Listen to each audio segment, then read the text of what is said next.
There's certain things when it comes to trading that you need to have non-negotiable. In this episode, I'm going to walk you through 8 things that are absolute must for you to treat this like a business and make this a long-term career. Some of the things you might already be doing, great. But there's a high chance there's things in here that you've overlooked that play such a huge role when it comes to you being consistently profitable over the long run.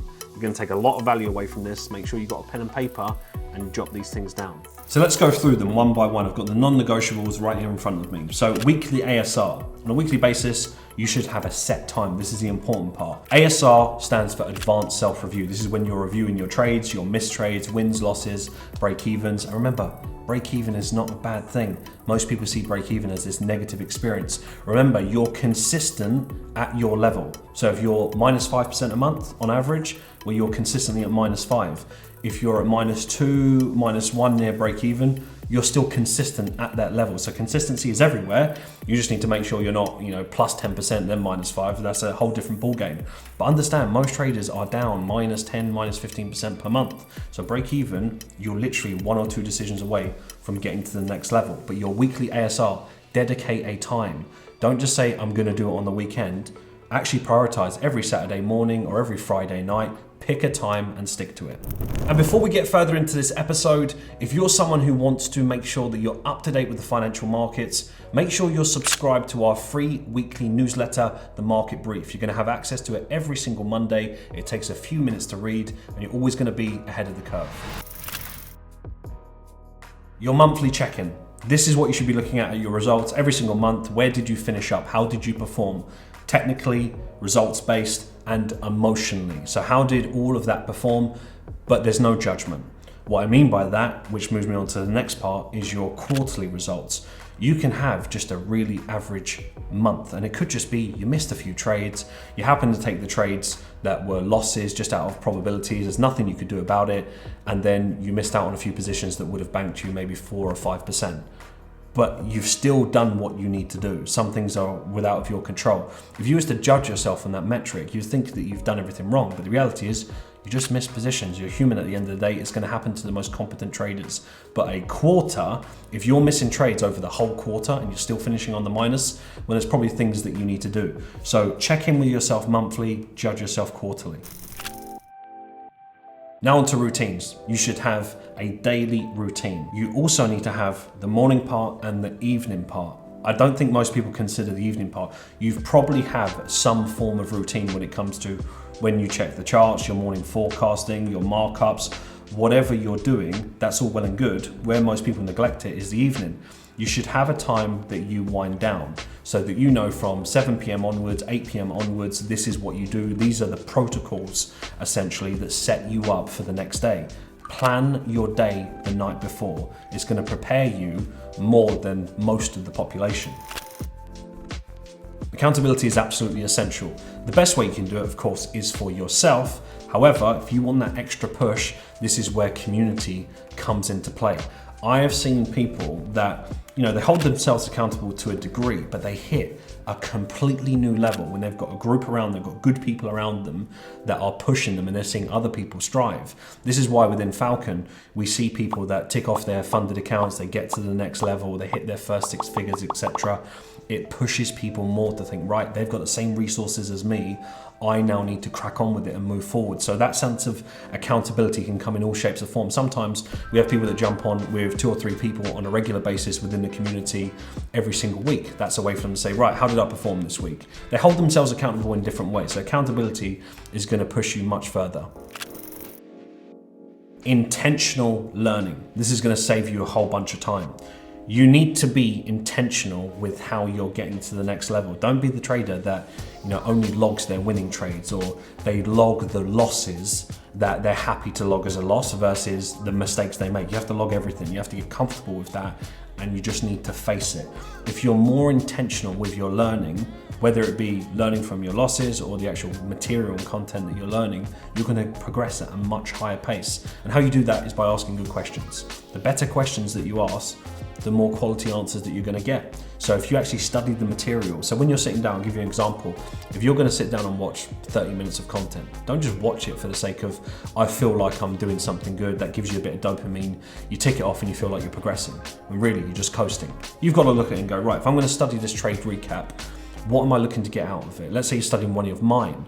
You should be studying the thought process, the psychology, the entry, the exit, management, everything, and thinking, right, what was on watch that day that I could have got distracted by that was actually lower quality? What did I miss? If you apply that level of intention like all the top traders do, that's going to get you much further. It's a great mentality to have. Timelines, get rid of them. They don't help you. You compare yourself to other people. Some people come in a year, they crush it, they get there, you compare yourself. It's not useful to you whatsoever. You don't learn in the same way. You're not the same person. You didn't grow up with the same beliefs. To compare is the biggest threat to your progression. No such thing as unrealistic goals, unrealistic timelines. Follow in the footsteps of successful people, but don't compare yourself to somewhere else. It really doesn't serve you. So if you can just come in with the mindset of, if I know that I'm doing the right things, I've got great form, the process are in place, all the things I'm telling you, and you're doing those right things, this is where you have to be aggressively patient. What I mean by that is that you've got to be patient on the bigger picture, the macro picture, because you know it's not going to happen in 6 months or a year. It's probably going to take a little bit longer than that. However, every single day, every single week, all of these things that you know will produce that outcome, you're doing it. Non-negotiable. And as long as you can hold your head up high with pride and say you actually give it your all versus 40% and coasting, you're on the right track. Be patient. The results will come. You need to be tracking your emotional state on a regular basis. Why is that? If you don't know what gets you in a flow state, a high state of mind, you're basically relying on your emotional state day to day of your environment, and you're not being able to tap in a good state of mind. Think about it. Think about the days where everything went well. Maybe you take a trade, that trade happens to be a win, you was really productive that day. Think about those days you've already had where nothing can break your mood. You're almost unbreakable and everything goes well, but you can't really put your finger on why you're in that state of mind. Imagine that you could tap into that on demand, that you could be like that every day. Most people are in that high state of mind. I call it the highest flow state, what we call in rewired flow zone. They're in that 9 to a 10 times a year, and they don't even know why. How do you expect to perform at a high level if you don't know, firstly, what gets you in that state of mind, and you don't have something that you can do as a protocol? Is that right? I do this, and this, and there's certain techniques that you need to do that are more effective, but these things that are going to get me in the right state of mind. Why? Because if you're trading your funded account, let's say you've got 400K in funding, don't you want to make sure that you don't become part of the statistic that just loses it? Isn't it more important that you've got that capital and you're scaling up and you can trust yourself that, right, I do this because this gets me in the right flow state. This is where I can trust myself to make good quality decisions, and I increase my chances of keeping the funding, scaling up, getting withdrawals and moving forward, and then moving towards 7 figures and beyond. So these things are essential. And you can track that in various ways, but you have to prioritize and know week in, week out. You should be able to look back through a diary and go, how did I perform emotionally week on, week out? So the final piece of the puzzle is don't be a dabbler. If you really want to do this, go all in. Don't mess around. Don't try and be this person that learns for free on YouTube for the next 5 years, even if you could figure it out on your own. Have you got time to waste? I know I haven't. If people have walked the jungle, they know the pathway, they know their way out, that's in the footsteps that you should follow. It's as simple as that. People often ask me, they say, Mark, if I come with you, how much money can I make? Forget about how much money I'm going to make you, right? That will happen as a side effect of you learning all of the things. I can't control what trades you're going to take. Once you know the techniques, even our advanced techniques, you will naturally, over time and experience, get involved in these positions. If you're in with a 10 pip stop on a trade and you happen to have 400K in funding and you bank 10%, well then you make your money, right? I can't control all of those parts. But what I can do is put things in place that helps you not to lose money.